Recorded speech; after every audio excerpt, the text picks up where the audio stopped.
Hello everyone. तो कैसे हो आप सब। मैं हूँ सोनी, आपकी जीएल स्टोरी टेलर और राइटर।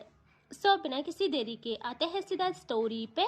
आज की का पार्ट 28 और इसका सेकंड पार्ट भी है। ओके, तो दिखाते हैं सौम्या को, जो रिधि को उसके घर छोड़ के आ जाती है अपने घर, और वो जैसे रूम में जाती है उसका फ़ोन रिंग होता है और वो जल्दी से उठाती है। वहाँ थी सिया, और सिया कहती है क्या कर रहे हो। वो कहती है कुछ नहीं, और आप बताओ। यहाँ सिया कहती है सुनो ना, मैं वो पैकिंग कर रही थी, मैंने सोचा आपके लिए भी कुछ रख लूँ, कुछ चाहिए क्या। सौम्या कहती है नहीं जी, आप करिए अपनी पैकिंग। और अच्छा हुआ याद दिला दिया, वरना मैं तो भूल ही गई थी। यहाँ सिया कहती है पता था इसीलिए तो बोला। और सुनो ना, कल हम सब लोग और कॉलेज जाएंगे, ठीक है, वहीं से बस में जाएंगे सब। मैं तो कभी गई भी नहीं, मजा आएगा ना। सौम्या कहती है तो आपको नहीं लगता आपको जल्दी सोना चाहिए। सिया कहती है क्यों। सौम्या कहती है ताकि सुबह को जल्दी जाए, क्योंकि टाइमिंग भी तो सुबह की ही है ना। सिया कहती है हाँ मैं तो भूल ही गई थी। और तभी सौम्या कहती है सुनो। सिया कहती है बोलो। सौम्या कहती है बात क्या है। सिया कहती है क्या बात मतलब। सौम्या कहती है पता नहीं क्यों, लेकिन मैं आपको बहुत ज़्यादा समझने लगी हूँ। मेरा दिल कह रहा है अब कुछ बोलना चाहती हो। परेशान हो क्या, कुछ बात है, किसी ने कुछ बोला। यहाँ सिया कहती है कुछ नहीं, आप ना ज़्यादा ना सोचे, कल जल्दी आना बस। हाँ, और अब ये दोनों भी सो जाते हैं। एंड अब होती है सुबह, जहाँ दिखाते हैं सब लोग तैयार हो गए थे, कुछ तो कॉलेज पहुँच गए थे, और सौम्या सबसे लेट उठती है, उसकी नींद ही नहीं खुलती। और गेस व्हाट, आज रिधि बिल्कुल सही टाइम पे उठ के रेडी होके कॉलेज पहुंच जाती है, जबकि सौम्या ने कहा था कि वो लेने आएगी, बट रिधि को अपने मूड की करनी थी। यहाँ सिया भी पहुंच गई थी कॉलेज, तनु और सब लोग भी। मैम, प्रिंसिपल, सारे टीचर्स भी जिनको जाना था। यहाँ मैम को भी सौम्या का वेट था। सर भी बहुत बारी सिया को पूछते हैं, बट सिया कुछ बोलती नहीं, क्योंकि सिया का फ़ोन भी नहीं उठा रहे थी ना वो। लेकिन सौम्या कोई रिस्पॉन्स नहीं दे रही थी। सिया फ़ोन कर रही थी बट वो रिस्पॉन्स नहीं दे रही थी। और अब मैम आती है सिया के पास, जो कि तनु और रिधि के साथ थी। यह मैम कहती है सिया, सौम्या कहाँ है, इतना टाइम हो गया है, कहीं उसका मूड बदल तो नहीं गया। सिया कहती है क्यों मैम, उसका मूड क्यों बदलेगा। मैम कहती है क्यों नहीं, अपने मूड के अकॉर्डिंग चलना होता है उस इंसान को। सच कह रही हूँ, अगर इतने लास्ट टाइम पे उसने आने से मना किया तो मैं उसका। यहाँ रिधि मैम को टेढ़ी आंखों से घूरने लगती है कि भाई क्या है, इससे क्या हुआ। और मैम वहां से चली जाती है ये कहते हुए। या तनु जल्दी से सिया के पास आके कहती है देखा तुमने अपनी जान से प्यारी दोस्त को, कैसे काम है उसके। सिया देखती है तनु को और कहती है क्या मतलब, क्या बोलते रहते हो आप। तनु कहते सच बोलती हूँ, जो तुम्हें नहीं दिखता, और आज तुम मेरे साथ रहोगी, उसके साथ नहीं। सिया घूरती है तनु को और कहती है कुछ भी मत बोला करो, और पहले मुझे बताओ मेरा नंबर कहाँ से लिया आपने। यहाँ तनु कहते क्योंकि आपके पापा यानी मिस्टर कपूर मेरे पापा के परम मित्र हैं, तो मेरे लिए उतना टफ नहीं है नंबर लेना, और मेरे साथ बैठोगी तुम, समझी। यहाँ सिया का दिमाग खराब, वो कहती है बस एक बार उन्हें आने दो, फिर बताती हूँ मैं। तनु देखती है सिया को और कहती क्या उन्हें उन्हें लगा रखा है, और उसकी धमकी तो मत दिया करो मुझे, समझी, वो खुद को हार रही है। यहाँ सिया कहती है मतलब। तनु कहती है कुछ भी नहीं। और उसी पल रिधि उसका हाथ पकड़ के रफली अपनी ओर करती है और कहती क्या बकवास कर रही हो तुम। तनु कहती है जाने मन, ये बकवास नहीं है, बस हम उन्हें सही राह दिखा रहे हैं। रिधि कहती है यार फिलहाल अपना मुंह बंद कर, बाद में सही राह दिखा देना। तनु कहती है ओके यार, हर बारी तुम मुझे चुप करा देती हो। रिधि थोड़ा साइड में आके अपना फोन लेती है, और आज पहली बार रिधि खुद से सौम्या को कॉल लगाती है। और जैसे कॉल लगाती है सौम्या एक रिंग में ही कॉल आंसर कर लेती है। यहाँ रिधि कुछ कहती, सौम्या कहती है गुड मॉर्निंग जान। रिधि कहती है क्या गुड मॉर्निंग, कहाँ हो तुम। सौम्या कहती है बेबी अभी तो मैं आपके, और वो बस ऐसे बोलती है। यहाँ रिधि कहती है बकवास तो करना ही मत सुबह सुबह, और चुपचाप जल्दी से कॉलेज आ जाओ, सब आ गए हैं। सौम्या जैसे सुनती है वो एकदम से होश में आ जाती है और प्रॉपर आंखें खोल के बैठ जाती है, और कहती आप कहाँ हो। मैं आती हूँ ना आपको लेने, बस 5 मिनट दो मुझे। रिधि कहती है तुम्हारे भरोसे नहीं हूँ मैं, समझी, मैं कॉलेज आ गई हूँ। सौम्या कॉल टोन में कहती है किसके साथ। रिधि कहती है अपनी कार से आई हूँ, और ये शक का कीड़ा है ना जो तुम्हारा। सौम्या कहती है हाँ तो। रिधि कहती है अच्छा है, होना चाहिए, और वो जल्दी से कॉल कट कर देती है। और सौम्या गहरी गहरी सांस लेती है, खुद को काम करती है, और फिर एकदम उठ के रेडी होने लगती है। सब लोग तो बस में बैठ गए थे, और बाहर तो रिधि, तनु और सिया थे बस। यहाँ तनु तो सिया को परेशान करने में लग गई थी। वो कहती है सुनो तो। सिया कहती है क्या है। तनु कहती है यार तुम जा तो रही हो वहाँ, लेकिन तुम्हें पता है वहाँ तुमको प्रोटेक्ट करने के लिए किसी की जरूरत पड़ेगी। तुम टेंशन मत करो, मैं हूँ ना। सिया कहती है आप क्यों मुझे प्रोटेक्ट करोगे, और मुझे किसी की नीड नहीं है, समझी। तनु कहती है यार ऐसे तो मत बोला करो, मैं नहीं चाहती इस मासूमियत पे कोई असर पड़े, और हाँ उस सौम्या से दूर रहा करो। सिया कहती है आने दो उनको, मैं उनको बोलती हूँ कि आप मुझे उनसे दूर रहने की सलाह दे रहे हो। यह तनु कहती है हाँ तो बोल लेना, मैं डरती थोड़ी हूँ। और आगे कोई कुछ कहता, इनकी नजर जाती है सामने गेट की तरफ जहाँ सौम्या स्पीड में बाइक से इंटर करती है। और तनु कहती है देखो आ गई, दूर रहना उससे, ओके। बट सिया तनु पे देखती भी नहीं, और सौम्या बिल्कुल इनके पास आके बाइक रोकती है और फिर उतर के देखती है सिया को।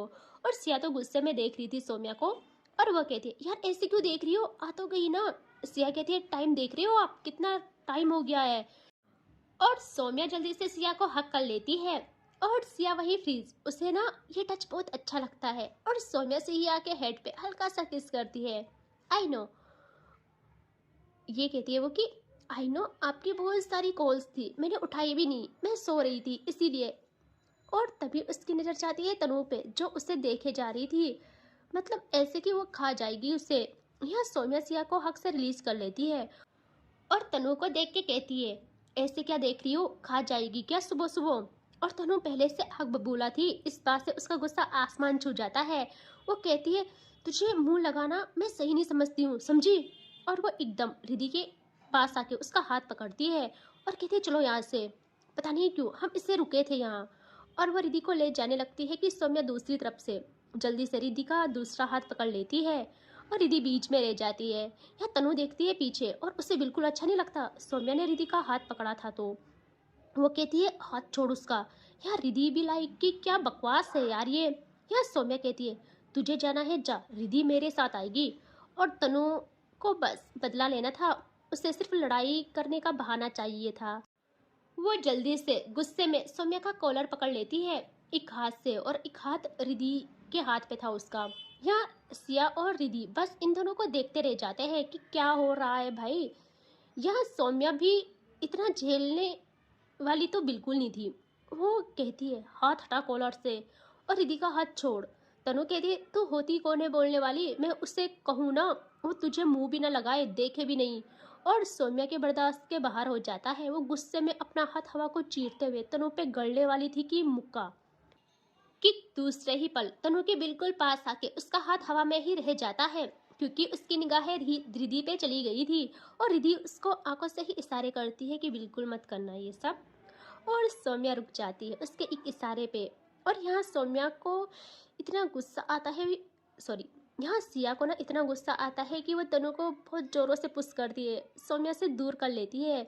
और तनु बस एक लुक देखती है सिया पे, फिर वो रिधि का हाथ पकड़ती है, कहती है चलो यहाँ से। और वो रिधि को बस में ले जाती है। यहाँ सौम्या और सिया वहीं रह जाते हैं। सौम्या सेंस में आती है जब सिया की पकड़ उसकी कलाई पे बनती है, और सिया कहती है आप ठीक हो ना। सौम्या हाँ में सर हिलाती है, और वो देखती है सिया को जो कि कांप रही थी, उसे ये सब पसंद नहीं था, और वो बहुत घबराई भी थी। सौम्या जल्दी से उसका फेस हाथों में लेती है और कहती है चुप हो जाओ, शांत हो जाओ, सब ठीक है, पागल ऐसे तो होता रहता है, और चलो यहाँ से। और वह सिया को बस तक ले आती है, उसी बस में जहाँ रिधि थी, और मैम भी वहीं थी जानबूझ के उनके साथ। और ना वो मैम ना आगे बैठी थी, और बीच में एक साइड तनु और रिधि बैठ के थे, और दूसरी साइड सिया और सौम्या। यहाँ रिधि और सौम्या एक दूसरे को देखते हैं एक नज़र, और फिर नजरें हटा लेते हैं। सौम्या अपने हाथ को देखे जा रही थी कि वो रुकी क्यों, वो भी रिधि के एक इशारे पे। और यहाँ सिया स्लोली स्लोली सौम्या के शोल्डर में अपना सर रख लेती है। वो विंडो की साइड बैठी थी, और यहाँ रिधि देखती है एक नज़र सौम्या को, और उससे पता नहीं क्यों ये बिल्कुल भी अच्छा नहीं लगता। और यहाँ तनु बैठी थी विंडो की साइड से, और तनु कहती है रिधि को वहाँ क्यों देख रही हो। रिधि कहती है कुछ नहीं, बस देख रही हूँ कि कब वो टाइम आए जब कोई इतना पागल हो जाए कि उसकी नज़र तक कहीं और जाए तो उसकी रूह कांप उठे। या तनु कहती है बोल क्या रही हो। रिधि कहती है कुछ नहीं, तुम्हारी समझ से परे है। तनु चुप रह जाती है। यहाँ सौम्या की नज़र एक पीपल रिद्धि से हटती नहीं और रिद्धि भी अपनी नजरें नहीं हटाती। कल किसी ने कमेंट किया था, सौम्या आग है तो रिद्धि माचिस, जो उसे हर वक्त सुलगाती रहती है। रिद्धि चाहती थी कि सौम्या के अंदर आग लगे और इन सब पे सीसीटीवी बनी थी। मैम मैम की नज़र इन सब की हर एक हरकत पे थी और मैम आगे थी और वो टीचर्स भी थे उनके साथ और मैम को चाहिए था सौम्या का अटेंशन, बट बस अपनी रफ्तार से चल रही थी। मैम सौम्या के फ़ोन पे फ़ोन करती है बट वो रिसीव नहीं करती। फिर वो वहाँ से उठ जाती है और धीरे धीरे आती है इनके पास। मैम सेंटर में आके कहती है, तो फिर आप सब लोग खुश तो हो ना, कैसा लग रहा है बताओ। सब कहते हैं बहुत अच्छा मैम। मैम कहती है, तो आप सब लोग कंफर्टेबल फील कर रहे हो ना। सब कहते हैं यस मैम। मैम जानबूझ के सौम्या की तरफ आती है और कहती है सौम्या। सौम्या देखती है मैम को और मैम कहती है मेरी हेल्प कर लो ना थोड़ा। सौम्या कहती है कैसी हेल्प। वो कहती है मैंने ना बैक सीट पे अपना सामान रखा है, उसे निकालने में थोड़ा सा। सौम्या समझ गई थी। वो देखती है रिद्धि को जो उसे देखती भी नहीं। अब एन सब उसे ना सब चौचले पता था। यहाँ सौम्या कहती है, अपने पीछे एक स्टूडेंट था उसको कहती है सुनो थोड़ा सा मैम की हेल्प कर दो। और मैम भी समझ जाती है। यहाँ मैम घूरती है सौम्या को और कहती है उसके बिल्कुल पास आके, यहाँ तो भाग जाओगी मुझसे, वहाँ कैसे बचोगी। तभी वो पीछे वाली लड़की कहती है मैम कौन सा सामान निकालूं। मैम उससे कहती है कोई भी नहीं। और वो वहाँ से अगेन आगे आ जाती है। सौम्या को तो कोई लोड ही नहीं थी। वो अगेन देखती है रिद्धि को और उससे मैसेज करना करती है स्टार्ट। रिद्धि मैसेज देखती भी नहीं और कुछ टाइम के बाद अपना फ़ोन ऑफ कर लेती है। यह रिद्धि भी तनु के शोल्डर में सर रख के सोने लगती है और उसका बाजू टाइट पकड़ती है और सौम्या का खून जल उठता है। तनु तनु वो भी बहुत प्यार से रिद्धि के बालों को हल्का सा सहला के उसे पैम्पर करने लगती है और वो भी सोने लगती है क्योंकि सफर बहुत लंबा था। और यहाँ सौम्या को इतना गुस्सा आता है कि वो क्या करे उसे खुद समझ नहीं आता। वो बस सही टाइम का वेट करती है और बहुत टाइम के बाद जब सुबह से शाम हो जाती है तब रिद्धि सौम्या को नहीं देखती, एक भी नजर नहीं। यहाँ सिया बहुत खुश थी और सौम्या का ना सौम्या को बहुत सारी चीज़ें दिखाने लगती है और सौम्या भी उसकी खुशी को ख़राब नहीं करना चाहती थी। वो भी झूठी ही सही बट एक्साइटमेंट दिखाती है। सिया को सफ़र भी खूबसूरत लग रहा था और सफ़र का साथी भी। सौम्या का केयरिंग नेचर, उसकी हर एक बात को तवज्जो देना, उसकी हर चीज़ का ख्याल रखना सिया को सबसे अच्छा फील करा रहा था। सौम्या अपनी दोस्ती को बखूबी निभाती है और उसके दिल में एक तपिश भी थी। उसे रिद्धि चाहिए थी। इतने पास होके भी रिद्धि को ना इतना दूर देखना उससे ना ये बर्दाश्त नहीं हो रहा था। और चाहे दोस्ती ही सही बट रिद्धि का यूँ उसे सताना तनु के पास होके उसे खाए जा रहा था। ऐसे ही वक्त कटता है। सौम्या कुछ कर ही नहीं पाती। उसे पता था ठंडी है। वो कहती है सिया को बैठा और सिया कहती कहाँ जा रहे हो। सौम्या कहती है बट स्वेट। और वो बैक सीट पे आके वहाँ से कुछ लेती है। सिया देखती है उसके हाथ में शॉल थी। यहाँ सिया को आह वाली फीलिंग आती है और सौम्या सिया को उससे अच्छे से उड़ा लेती है। रात हो गई थी तो इसीलिए और खुद उसके पास आके बैठ जाती है और कहती है सो जाओ वहाँ आराम से। सिया कहती बट आप। सौम्या कहती मैं भी सो जाऊंगी, आप सो लो। और सिया मासूम थी और सो जाती है और बाकी सब भी सो गए थे। रात बहुत हो गई थी। सौम्या की नजर रिद्धि पे थी और जब रात हो जाती है सौम्या भी हल्की सी आंख लगाती है खुद की। सॉरी, सौम्या की भी हल्की सी आंख लग जाती है। वो सीट में टिक के सो जाती है और लगभग रात के 2 बज रहे थे। रिद्धि की आंख खुलती है। वो देखती है तनु को जो कि सो गई थी। वो धीरे धीरे तनु के हाथ से अपना हाथ छुड़ाती है और वो बस एक नज़र देखती है सौम्या को जो कि सोई थी। इन चारों का सामान और मैम का सामान बैक सीट में था क्योंकि ये लोग सबसे लेट में बस में चढ़े थे। रिद्धि को कुछ चाहिए था। वो वहाँ से उठ जाती है और बैक सीट पे आने लगती है और फिर वो आके अपने बैग देखती है और वो बस उसे ओपन ही कर रही थी कि उसी पल वहाँ की लाइट्स ऑफ हो जाती है और रिद्धि जल्दी से देखती है ऊपर लाइट ऑफ हो गई थी और रिद्धि घबरा के मुड़ती है पीछे और वहाँ थी सौम्या। रिद्धि कुछ कहती, सौम्या जल्दी से रिद्धि के मुंह पे हाथ रख लेती है और रिद्धि की कमर दूसरे हाथ से पकड़ के उसकी आंखों में देखते हुए कहती है चुप, बिल्कुल चुप, सब सो रहे हैं और तुमको पता भी है मुझे सुबह से एक भी पल चैन नहीं मिला है। तुम्हें मेरी तरफ नहीं दिखती क्या। यहाँ रिद्धि गहरी सांस लेती है और बड़ी बड़ी आंखें करके घूरती है सौम्या को और सौम्या समझ जाती है। वो धीरे धीरे अपने हाथ को नीचे करती है उसके मुंह से और रिद्धि कहती है अब तड़प और तुम रही थी। सौम्या कहती है रिद्धि कहती है तुम्हारी तड़प मुझे फील नहीं हुई। सौम्या कहती है कहाँ से होगी तड़प तड़प फील जब किसी और की बाहों में। और बस इतना ही कहती है कि रिद्धि अगेन स्लेप करने के लिए होती है सौम्या को। और इस बारी सौम्या जल्दी से रिद्धि का हाथ पकड़ लेती है और दोनों कुछ समझते सौम्या जल्दी से रिद्धि को उठा के खुद सीट में बैठ जाती है और रिद्धि उसकी गोदी में। यहाँ रिद्धि का एक हाथ सौम्या अभी भी नहीं छोड़ती और रिद्धि के ईगो पे बनाती है। वो कहती है तुम्हारी हिम्मत कैसे हुई मेरा हाथ रोकने की। उसे बिल्कुल पसंद नहीं था उसका हाथ कोई रोके। यह सौम्या कहती है जैसे तुम्हारी हिम्मत हुई उस तनु के शोल्डर में सर रखने की। यार रिद्धि कहती है दोस्त है वो मेरी बचपन से वो भी। सौम्या कहती है सो व्हाट। यार रिद्धि भी लाइक कि अबे पागल है क्या। और रिद्धि कहती है तुम पागल हो। चलो मैंने शोल्डर में सर रखा तो मैं बाहों में चली गई। और तुम कहाँ गए जब तुम तुम्हारे दोस्त के साथ इतने चिपक रहे थे। क्या उससे भी अपनी बाहों में लेना चाहते हो। और बस इतना ही कहती है कि सौम्या दूसरा हाथ रिद्धि की जॉलाइन पे रख के उसे पुल करती है। और रिद्धि ऐसे ही कहती है ये गुस्सा ये तेवर वहां दिखाना जहाँ लोग इससे डरते हैं या इस पे मरते हैं। रिद्धि तुझे तबाह कर जाएगी। यहाँ सौम्या कहती है हाँ तो कोरोना तबाह रोका किसने है। बट याद रखना चाहे वो दोस्त ही क्यों ना हो मैं तुम्हें कहीं भी बर्दाश्त नहीं कर सकती। आज ये फर्स्ट एंड लास्ट था समझ रही हो। अगली बार कहीं मैं उसे जला ना दूँ। उसने अभी मुझे समझा ही कहाँ है मैं क्या हूँ। और रही बात सिया की तो तुम भी अच्छे से जानती हो रिद्धि वो कितनी मासूम है।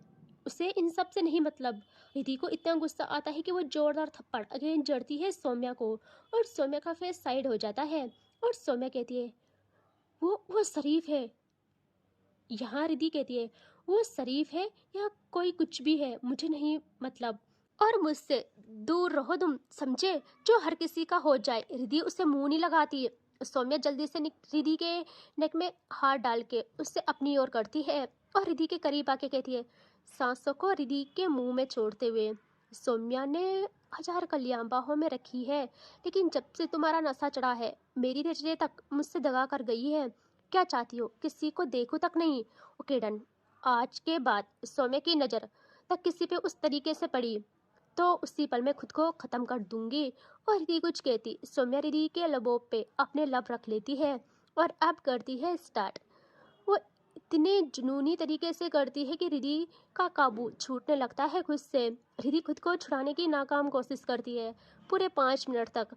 रिद्धि की पकड़ सौम्या की शर्ट पे तब बनती है ज़्यादा जब वो सौम्या का हाथ उसके लोअर पे ज़्यादा फील करती है। वो पूरी एनर्जी के साथ सौम्या को दूर पुश करती है और सौम्या हल्का पीछे होके आंखों में नशा लिए कहती है Riddhi I can't control my self please करने दो ना बस टच करूंगी। रिद्धि पूरे गुस्से में सौम्या का फेस पकड़ती है एक हाथ से उसकी जोलाइन को बहुत टाइट और खुद के सामने करते हुए कहती है होश में आओ हम बस में हैं और मुझे इस तरह छूने की सोचना भी मत। यह रिद्धि कुछ और कहती सौम्या जबरदस्ती रिद्धि की कमर को और टाइट पकड़ के दूसरा हाथ उसके वहां धर देती है और रिद्धि की आंखें एकदम खुल जाती है। वो सौम्या को कहती है जाहिलपना मत दिखाओ अपना प्लीज। बट सौम्या नहीं मानती। वो देखती है रिद्धि को और आज उसका हाथ उस जगह जाता है जहाँ से अब उसके नशे में ऐसी बढ़ोतरी होगी कि वो खुद को संभाल नहीं पाएगी पूरी उम्र। रिद्धि अभी भी सौम्या के फेस को पुल किए थी और दूसरा हाथ उसका सौम्या के हाथ पे चला जाता है उसे रोकने के लिए। बट सौम्या ने सिर्फ हाथ रखा था और वो नशे में होते हुए कहती है रिद्धि प्लीज चाहे तो मुझे जान से मार देना बट प्लीज अभी रोकना मत। और बस 2 मिनट के लिए रब करना करती है स्टार्ट। और जैसे उसकी रबिंग स्टार्ट हुई थी रिद्धि जो बिल्कुल ये सब नहीं चाहती थी उसे फील हो जाता है कि सौम्या में कुछ तो बात है। उसके माथा टच से ही पूरा पानी अपनी हदें तोड़ गया था। उसकी बॉडी कांप जाती है और सौम्या रब करते हुए रिद्धि को देखती है और एक हाथ उसकी कमर से हटा के अगले नेक पे रख के अपनी ओर करती है रफली एंड अब कहती है मुंह खोलो अपना। यह रिद्धि नहीं खोलती और सौम्या गुस्से में कहती है मानो इस वक्त वो होश में ना हो अपने आपे में ना हो। वो कहती है रिद्धि मैंने कहा ना मुंह खोलो आई स्वेयर अगर नहीं खोला तुमने तो मैं उससे पीने लगूंगी जो मेरे लिए और रिद्धि समझ जाती है वो ना चाहते हुए भी उसकी बात मान जाती है और सेकंड के हिसाब से सौम्या टंग दे देती है ये कहते हुए कि अच्छे से शक करो। और रिद्धि करने लगती है। उसका मन नहीं चाह रहा था लेकिन उसकी बॉडी उसके मन को कंट्रोल कर लेती है और सौम्या का हाथ अपनी मंजिल को चला जाता है जहां एक दिन उसे ऐसे जाना था कि फिर वापस ही नहीं आना था। वो उस मंजिल को अपने हाथ से पूरा एक्सप्लोर करती है, जिसकी वजह से रिद्धि की पूरी बॉडी कांपने लगती है। और इससे आगे देखेंगे नेक्स्ट पार्ट में। आई नो बहुत शिकायतें हैं, लेकिन मैं इतनी जल्दबाजी में रिकॉर्ड कर रही हूँ यार, समझ रहे हो आप लोग, सो प्लीज़ एडजस्ट कर लीजिएगा। And take care, bye bye.